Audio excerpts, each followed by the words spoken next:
The maintenance bay fell silent as Queen Zarketh's roar echoed through the cavernous chamber. Her chitinous form towered over the assembled workers, all 12 of her limbs trembling with barely contained fury. The ceremonial war armor lay before her, its ancient crystalline plates gleaming under the harsh lights. "Who dared?" she hissed, her mandibles clicking in agitation. "Who dared touch the sacred armor of my ancestors?" The Crithian technicians cowered, their eye stalks retracting in fear.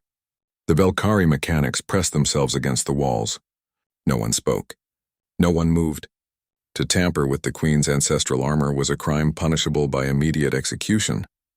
The armor had been damaged in the recent battle against the Hive Lords, but it was meant to be preserved as it fell. A monument to sacrifice, not repaired. "I did, Your Majesty." The voice came from the back of the bay, quiet but steady. The crowd parted as a lone figure stepped forward. He was small by galactic standards, bipedal, with pale skin and brown hair pulled back in a functional knot. His coveralls were stained with lubricant and bearing grease. In his hand he carried a datapad and a worn toolkit. Marcus Webb, the only human engineer on Battle Station Kef 7. The Queen's primary eyes fixed on him, her pupils narrowing to slits. "Yesu, a human? You defiled the armor of House Zarketh." Marcus met her gaze without flinching. "I repaired it, Your Majesty." "There's a difference." A collective gasp rippled through the assembly. Several species began backing toward the exits, not wanting to witness what came next. The Queen descended from her platform, each step reverberating through the deck plating. She stopped mere inches from Marcus, close enough that he could feel the heat radiating from her carapace. "Explain yourself, human, before I separate your head from your body." Marcus tapped his datapad, projecting a holographic image above it. 3 days ago, I was running diagnostics on the station's structural integrity when I detected unusual energy signatures from the Royal Vault. I investigated and found your armor leaking quantum field radiation. Not much, maybe 0.03 rads per hour, but steady. He swiped the display, showing decay patterns. The crystalline matrices in your armor's core were fracturing. The damage from the Hive Lord's plasma weapons had created micro-fissures that were propagating. Left unchecked, the entire suit would have destabilized within 48 hours. The resulting quantum cascade would have destroyed 3 decks and killed everyone in a half-kilometer radius. The Queen's mandibles stopped clicking. "Impossible. The armor has self-repair functions. It has stood for 3,000 cycles." "It did," Marcus agreed. "But self-repair requires base materials. The armor was designed to draw trace elements from Crithian atmosphere, specifically iridium-rich compounds that don't exist in sufficient quantities on this station.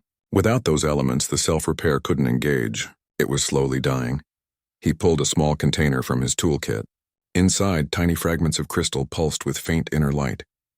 "I couldn't source the original materials, so I had to improvise. I synthesized a compatible substrate using carbon nanolattices bonded with hafnium isotopes. Similar crystalline structure.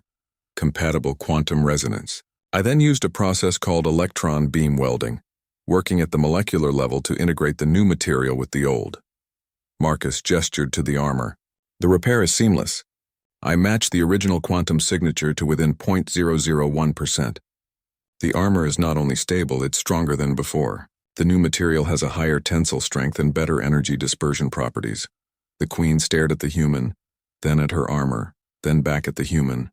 "You improvised. With our most sacred artifact?" "I saved it," Marcus corrected quietly. "And I saved 372 lives that would have been lost in the quantum cascade, including yours." For a long moment, no one breathed. The Queen's claws flexed, scraping against the deck. Then slowly she turned toward the armor. She picked up the chest plate, running her smaller manipulator limbs across the surface. Her eyes widened. "The resonance pattern," she whispered. "It's perfect. Better than perfect. I can feel the ancestors singing through it again." She set the armor down reverently and turned back to Marcus. "Why did you not report this through proper channels? Why did you act alone?" Marcus shrugged, a very human gesture. "By the time I filed the reports, got them through your bureaucracy, convened your Council of Sacred Relics, and obtained permission to act, we'd all be dead. I'm an engineer, Your Majesty. When I see a problem, I fix it. That's what humans do." "That's what humans do," the Queen repeated, her tone thoughtful. She began to circle Marcus, studying him from every angle. "I have heard stories about your kind. That you see rules as suggestions. that you solve problems by unconventional means, that you possess a peculiar inability to leave things broken. We call it being stubborn, Marcus said with a slight smile. The Queen stopped circling. My advisors told me that hiring a human engineer was foolish, that your species was too young, too reckless, too undisciplined. I begin to think they were only 2/3 correct. She straightened to her full height, her voice carrying across the entire bay. Let it be known that Marcus Webb, human engineer, acted with wisdom and courage to preserve the honor of House Zarketh. He is hereby granted the title of Craftmaster and awarded the Silver Mandible, the highest honor my house can bestow upon a non-Crithian. The assembly erupted in surprised chittering and vocalizations. Marcus stood there, slightly stunned. The Queen leaned down, her voice dropping to a level only Marcus could hear. You took an enormous risk, human. You gambled your life on your skills. Why? Marcus met her eyes again. Because somebody had to. And because the universe has enough monuments to failure, I prefer to build things that work. A sound emerged from the Queen that her species rarely made, a deep rhythmic clicking that signified genuine amusement. You are either very brave or very foolish, Marcus Webb. My mother always said I was both, Your Majesty. The Queen gestured to her attendants. Bring the ceremonial vestments. The Craftmaster will stand beside me at the victory celebration and summon the station commander. I wish to discuss expanding our human engineering program.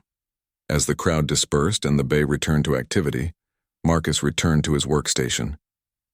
His datapad pinged with 73 new repair requests from various alien dignitaries suddenly interested in human innovative solutions.